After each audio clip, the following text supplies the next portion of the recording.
ITC पर मैंने एक वीडियो बनाया था जो Q1 रिजल्ट से पहले का था, यानी कि अप्रैल में जून की जो रिजल्ट्स आई थी उससे पहले मैंने एक अपना ओपिनियन शेयर किया था आपके साथ।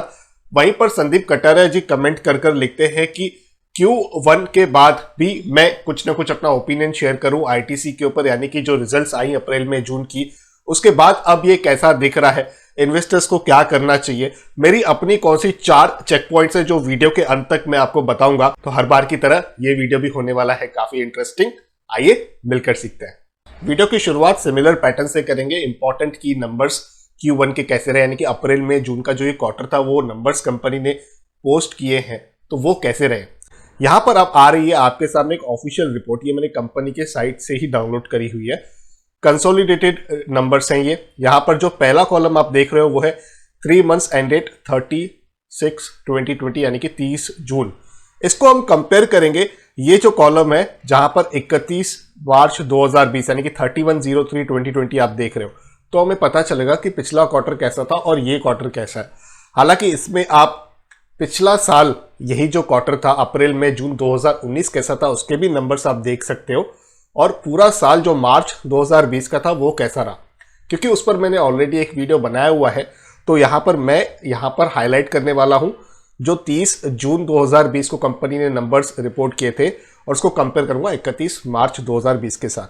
यहां पर एफएमसीजी के अंदर 2 सेगमेंट है, सिगरेट और अदर्स। जी हाँ, सिगरेट भी एफएमसीजी कैटेगरी में ही आता है, आईटीसी के बिजनेस पोर्टफोलियो का जो एक पार्ट है। ये सारे फिगर्स करोड़ में है। 5,750 करोड़ रिपोर्ट हुआ था 31 मार्च 2020 को।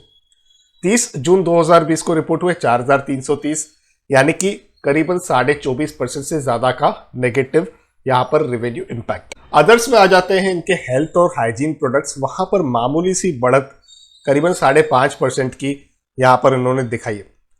लोग कहते हैं कि आईटीसी सिर्फ सिगरेट नहीं बेचता है, होटल्स में भी है और भी बहुत सारे बिजनेस है। तो वहां पर भी अगर आप देख रहे हो तो होटल्स के अंदर भी 494 करोड़ का जो ये रेवेन्यू रिपोर्ट हुआ था वो घटकर हो चुका है केवल 25 करोड़, 24.92 प्रिसाइसली।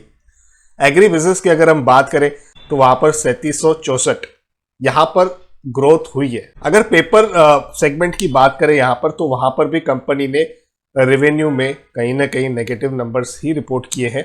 जब मैं नेगेटिव बोल रहा हूं मतलब ये पिछले क्वार्टर को अगर हम कंपेयर करते हैं तो वहां से ये नेगेटिव ही है। लोग हमेशा ये कहते हैं कि आईटीसी के पास सिर्फ सिगरेट नहीं बल्कि बहुत सारे और भी बिजनेसेस हैं। जी, मैं ये चीज को पूरी तरह से मानता हूं और सहमति भी रखता हूं।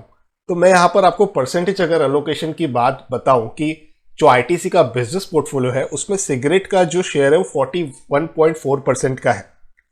अदर्स अगर हम एफएमसीजी को देखें तो 22.5% का है। आज भी मुझे मेरे बगल वाले शॉप में लेस के चिप्स मिल जाते हैं, बिंगो के चिप्स नहीं मिलते हैं, मैं नहीं जानता क्यों। तो यहाँ पर कहीं ना कहीं आईटीसी को अपने डिस्ट्रीब्यूटर नेटवर्क पे थोड़ा सा ज़्यादा फोकस बनाना पड़ेगा अगर एफएमसीजी सेगमेंट जो अदर कैटेगरी है उसको वहां पर बूस्ट लाना है। होटल्स की अगर हम बात करें तो केवल 3.5% से कम की वेटेज रखता है अगर हम 31 मार्च 2020 के नंबर्स को देख रहे हैं यहाँ पर। तो एग्री बिजनेस हालांकि 18% के कंट्रीब्यूशन पर है अगर हम पूरे बिजनेस पोर्टफोलियो को देख रहे हैं आईटीसी के। तो पेपर बिजनेस की अगर हम बात करें तो 10.5% का वेटेज है ओवरऑल बिजनेस पोर्टफोलियो में आईटीसी के, जो मुझे लगता है यहां से कम होगा क्योंकि अभी ज्यादातर लोग डिजिटली मैच्योर हो रहे हैं, यानी कि डिजिटल प्रोडक्ट्स को एक्सेप्ट करना स्टार्ट कर रहे हैं, और उसी के चलते हुए मुझे लगता है कि पेपर का इस्तेमाल कहीं ना कहीं कम हो सकता है आने वाले भविष्य में। अब एक बार सेल्स और प्रॉफिट पर भी नजर डाल देते हैं। देखिए यहां पर अगर मैं नेट सेल्स की बात करूं क्वार्टरली तो ये भी हमें दिख रहा है कि कहीं ना कहीं घटती जा रही है और 16.5% का वेरिएशन है। जी हाँ, 10,480 करोड़ के आसपास के नंबर्स हैं, और यही अगर हम पिछले क्वार्टर में देखें तो 12,560 करोड़ के नंबर्स थे। और बड़ी बात यह है कि प्रॉफिट आफ्टर टैक्स के पर्टिकुलर क्राइटेरिया को देखें तो वहां पर 4,000 करोड़ के आसपास के नंबर्स थे मार्च में, और वहीं पर 2,500 करोड़ कंपनी ने रिपोर्ट किया। तो ये एक बड़ा नेगेटिव डिक्रीज मुझे लग रहा है। अगर मैं कंपैरिजन देख रहा हूं तो 34% से ज्यादा का डिक्रीज ये दिख रहा है अब। तो ये एक अच्छा सिंबल नहीं है, और इसकी प्रेडिक्शंस हमने ऑलरेडी करी थी, और मैंने मेरे पिछले वीडियो में भी आपको बताया था कि इसकी जो मेजर रेवेन्यू है, इसके जो मेजर प्रॉफिट्स हैं, उसकी पूरी डिपेंडेंसी है सिगरेट सेगमेंट पे। और ये जो पूरा लॉकडाउन हुआ और अब धीरे धीरे अनलॉक हो रहा है, तो यहाँ पर मुझे लग रहा है कि इस सेगमेंट पे अच्छी खासी मार ऑलरेडी पड़ चुकी है, लेकिन अब धीरे धीरे जब अनलॉक भी हो रहा है तो मुझे लग रहा है कि ये जो पूरा इम्पैक्ट है ये एटलीस्ट 2 क्वार्टर्स का इम्पैक्ट है, केवल 1 क्वार्टर का इम्पैक्ट नहीं है। जिसका मतलब है ये जो अब क्वार्टर चल भी रहा है वहां पर भी जब ये नंबर्स पब्लिश होंगे इस कंपनी के आगे चल के, तब मुझे लगता है कि कहीं ना कहीं वो भी नंबर्स इतने ज़्यादा अच्छे नहीं रहने वाले हैं। हो सकता है वो अप्रैल में जून से बेहतर हो, लेकिन अगर हम पिछले साल 2019 के नंबर्स को कंपेयर करेंगे इस पर्टिकुलर क्वार्टर को जो भी चल रहा है, जब भी उसके नंबर्स आएंगे तो वो भी उतने अच्छे नहीं होंगे। और इसका सीधा सीधा इम्पैक्ट हमें शेयर प्राइस में दिख रहा है, क्योंकि जब मैंने पिछला वीडियो बनाया था तब भी इसी प्राइस रेंज में था, आज जब हम बात कर रहे हैं तब भी इसी प्राइस रेंज में है, जबकि बाकी शेयर्स में काफ़ी ज़्यादा बदलाव आ चुका है। इसी के बीच एक चीज़ पे मैं सहमति पूरी तरह से रख रहा हूँ कि जो डिविडेंड है वो इस कंपनी ने पे किया है, तो वो डिविडेंड का जो अगर हम परसेंटेज देखें करीबन 5%, तो वो हमें हमेशा कंसीडर करना चाहिए कि अगर ये शेयर मान लीजिए वहीं पर भी खड़ा है तो 5% के रिटर्न्स तो इसने अपने निवेशकों को बना के दिए। ये डिविडेंड के प्रोस्पेक्टिव से बहुत अच्छा स्टॉक है ये, और मैं दोबारा कह रहा हूँ कंपनी बड़ी अच्छी है, लेकिन हम जब शेयर को रिव्यू कर रहे हैं तो इंपॉर्टेंट ये होता है कि अब हमें करना क्या चाहिए, वो सबसे ज्यादा महत्वपूर्ण सवाल हो जाता है हमारे पास, क्योंकि वहां पर ही हम समझ पाएंगे कि हम आगे अपने निवेश को कायम रखें, नया निवेश बनाएं, या जो निवेश किया हुआ है वहां से निकल जाए। तो तीसरा तो बिल्कुल नो है कि जो निवेश किया है वहां से निकल जाए। अगर आप लॉन्ग टर्म इन्वेस्टर हो तो ऐसा बिल्कुल भी नहीं है। खैर, इसकी बात हम करते हैं प्राइस को देखकर। अब मैं अगर आपको प्राइस का इसका चार्ट दिखाता हूं तो आप देख सकते हो कि 200 के ऊपर क्लोजिंग बेसिस पर ये अभी तक सस्टेन नहीं कर पा रहा है। और यहीं पर अगर हम कुछ टेक्निकल्स की बात करें कि आखिर इस स्टॉक में करना क्या चाहिए, अगर मान लीजिए आप एक शॉर्ट टर्म इन्वेस्टर ही हो जिसने 2-3 महीने के व्यू से ही इस कंपनी में निवेश कर रखा है, तो उसे क्या करना चाहिए। देखिए, 200 दिन का जो सिंपल मूविंग एवरेज है वो तो 206 रुपए का है। अब स्टॉक्स में हमेशा हम ऐसा नहीं कह सकते कि एक ही बात यही होगी, हमें हमेशा मल्टीपल चीज़ों को कंसीडर करके अपनी एक स्ट्रैटेजी बनानी पड़ सकती है कि ये हुआ तो ऐसा करेंगे, वो हुआ तो वैसा करेंगे। तो वहाँ पर अगर 206 रुपये की क्लोजिंग बेसिस पर प्राइस को ब्रीच करता है ये स्टॉक, तो लगता है कि एक ट्रेंड रिवर्सल हो सकता है। अब हम देखें अगर आज की बात यहाँ पर, तो इसकी प्राइस 200 के अंदर ही है। और यहाँ पर जिस तरह की सिचुएशन बनी हुई है जहाँ पर लोग कह रहे हैं कि निफ्टी भी बहुत महंगा चल रहा है, और मैं भी उसे उसी तरीके से देख रहा हूँ कि बाजार इस वक्त काफ़ी महंगा चल रहा है। कोई भी ट्रेंड अगर रिवर्स हुआ, यानी कि मार्केट यहाँ से अगर गिरनी शुरू हुई, तो आपको की लेवल पर ध्यान देना है जो है 185 रुपीज़ का।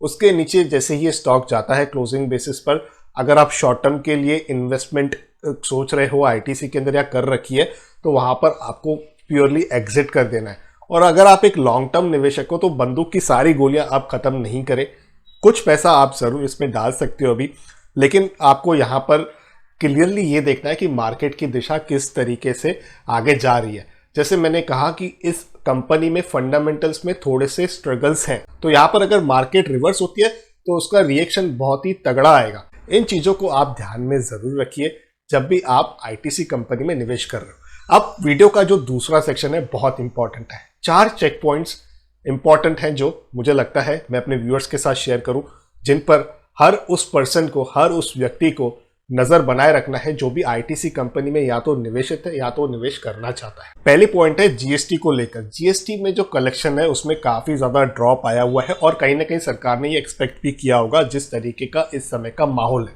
अब सरकार कहीं ना कहीं से तो उस चीज की भरपाई करने के बारे में सोचेगी, तो हो सकता है जीएसटी काउंसिल ये डिसीजन ले ले कि वो कुछ एडिशनल सेस लगा दे सिगरेट और टोबैको बिजनेस पर, यहाँ तक लग्जरी सेगमेंट जो भी होता है, हाई वैल्यू परफ्यूम्स होती हैं या तो लग्जरी कार्स होते हैं, उनसे कहीं ना कहीं ये चार्जेस लगाकर एक एडिशनल जीएसटी को बूस्ट देने की कोशिश करेंगे, वो जो नुकसान है उसकी भरपाई करने की कोशिश करेंगे। तो वहां पर सिगरेट पर्टिकुलर कैटेगरी को रिस्क हो सकता है, और ये मैं एक अंदाजे की बात बता रहा हूं, ऐसा होगा ही बिल्कुल जरूरी नहीं है। दूसरी जो पॉइंट है वो इसके पीई रेशो को लेकर है। जी हाँ, प्राइस टू अर्निंग रेशो देखें अगर हम इस पर्टिकुलर कंपनी का, तो वो करीबन 16 या 17 के आसपास ही है। जबकि मुझे बहुत ही अच्छे से याद है 2008 का भी इनफैक्ट जो मार्केट क्रैश हुआ था वहां पर इसका जो पीई था वो 25 या 30 के आसपास था। तो ये बिल्कुल चीज जस्टिफाई नहीं कर रही है कि इसमें अभी भी एक बहुत ही अच्छा दम है। ऑफकोर्स जब चीज़ें टर्न अराउंड होगी, जैसे मैंने कहा कि ये जो इम्पैक्ट है ये 2 क्वार्टर्स के लिए हो सकता है, और जिसमें से 1 क्वार्टर तो हो चुका है, 1 क्वार्टर होने वाला है। उसके बाद कहीं ना कहीं चीज़ों में सुधार आना शुरू होगा और ये पी जो है वो कहीं ना कहीं वापस 25 और 30 का जो रेंज चलता था आईटीसी का उसमें पहुंचेगा। तब आपको एक मजबूत इस स्टॉक के अंदर रैली देखने को मिल सकती है।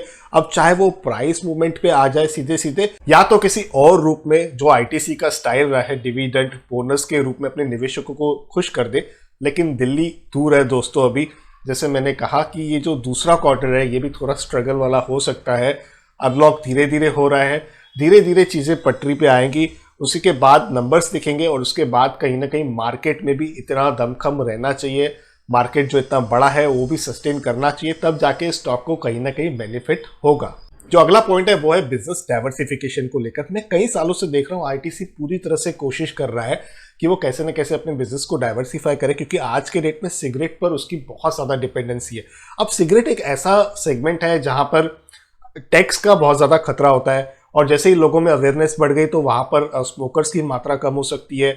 और जैसे मैंने कहा कि अगर टैक्स बढ़ जाता है तो कहीं ना कहीं स्मोकर्स जो अपना कंजम्पशन है उसे भी कम कर देते हैं। और यहाँ पर सबसे बड़ी दिक्कत स्मगलिंग की भी होती है। इंपोर्टेड सिगरेट्स जो स्मगल किए जाते हैं तो वहाँ पर भी कहीं ना कहीं आईटीसी को इम्पैक्ट पड़ जाता है। हालांकि इसका डायरेक्ट कोई भी बड़ा कॉम्पिटिटर नहीं है, लेकिन जैसे मैंने कहा कि यहाँ पर अनसर्टेनिटीज बहुत ही ज़्यादा रहती है और इतनी ज़्यादा वेटेज पर डिपेंडेंसी एक ही पर्टिकुलर प्रोडक्ट के ऊपर रखना भी सही बात बिल्कुल भी नहीं है आईटीसी के लिए। चौथी जो पॉइंट है वो इसके होटल बिजनेस को लेकर है। पेंडेमिक के वजह से एक भयंकर होटल इंडस्ट्री के ऊपर क्राइसिस बना हुआ है, इन्होंने बहुत ही तगड़ी मार झेली हुई है। वहां पर आगे चीज़ें कैसे टर्न अराउंड होगी, कैसे इस कंपनी का उस पर्टिकुलर सेगमेंट से फायदा होगा, इस पर एक बहुत बड़ा आज के डेट में भी क्वेश्चन मार्क है। हालांकि जैसे मैंने आपको बताया कि 3.5% से कम का रेवेन्यू जो है वो होटल बिजनेस से आता है आईटीसी को, तो यहाँ पर इतनी बड़ी चिंता भी नहीं है। लेकिन अगर हम होटल करते रहते हैं कि आईटीसी की होटल्स भी है, तो वहां पर भी उस बिजनेस पे कहीं ना कहीं अभी भी प्रॉब्लम्स है। तो अब निवेशकों को करना क्या चाहिए? देखिए, मैं पूरी तरह से इस बात से सहमति रखता हूँ कि आईटीसी लॉन्ग टर्म निवेशकों के लिए एक बहुत ही अच्छी कंपनी है। यहाँ पर धीरे धीरे एसआईपी के मोड में पैसा डालना चाहिए। अब इशू क्या हो गया कि लोगों को लगता है कि मार्केट इतनी बढ़ गई है और आईटीसी स्टॉक नहीं बढ़ा है, तो ज्यादा से ज्यादा इन्वेस्टमेंट वो आईटीसी के अंदर कर रहे हैं।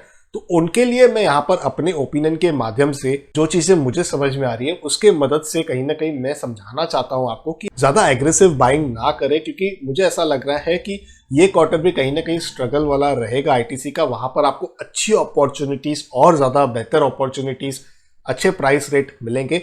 वहां पर डेफिनेटली आप थोड़ा थोड़ा निवेश करते रहिए इस कंपनी में, और टाइम टू टाइम प्रॉफिट्स भी जरूर बुक कर दीजिएगा। जैसे ही आपको अगर 15% का प्रॉफिट मिल रहा है आईटीसी जैसे कंपनी में, तो वो बहुत ज़्यादा डिसेंट प्रॉफिट है, क्योंकि 5% तो आपने डिविडेंड में भी कमाया होगा।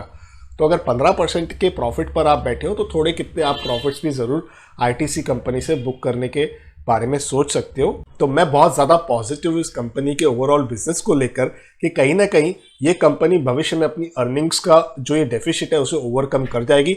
सिगरेट बिजनेस अपने ट्रैक पर लौटता हुआ धीरे धीरे दिखेगा कंपनी के लिए, और उस दौरान ये कंपनी अपने डाइवर्सिफिकेशन पर भी ज़्यादा फोकस बनाकर डिस्ट्रीब्यूटर नेटवर्क को और ज़्यादा इंप्रूव कर अपने अदर एफएमसीजी सेगमेंट को और ज़्यादा मजबूत बना सकती है, जिसके वजह से रेवेन्यू कहीं ना कहीं कंपनी के आने वाले भविष्य में इंप्रूव हो जाएंगे। तो ये थी कुछ महत्वपूर्ण जानकारी आईटीसी स्टॉक के बारे में। Q1 के नंबर्स के बाद का ये वीडियो आपको कैसा लगा है कमेंट्स के माध्यम से आप लिखकर जरूर बताइएगा। जानकारी अगर आपको पसंद आई है तो लाइक कर मुझे सिग्नल भी जरूर दीजिएगा, और अगर आपको लगता है कि वीडियो को शेयर करना चाहिए तो बेझिझक शेयर जरूर कीजिएगा इस वीडियो को। चैनल की अगर आप मेंबरशिप लेना चाहते हो तो ज्वाइन बटन को दबाकर मेरे इंट्रो वीडियो को आप देख सकते हो, वहां पर मैंने सारे पर्क समझाए हुए हैं। अगर आप भी इंटरेस्टेड हो तो आप जरूर इस चैनल की मेंबरशिप को अवेल कर सकते हो, जिसकी चार्जेस बहुत ही ज्यादा नॉमिनल है। इस वीडियो में बस इतना ही। अपने हेल्थ का और वेल्थ का जरूर अच्छे से ख्याल रखिएगा।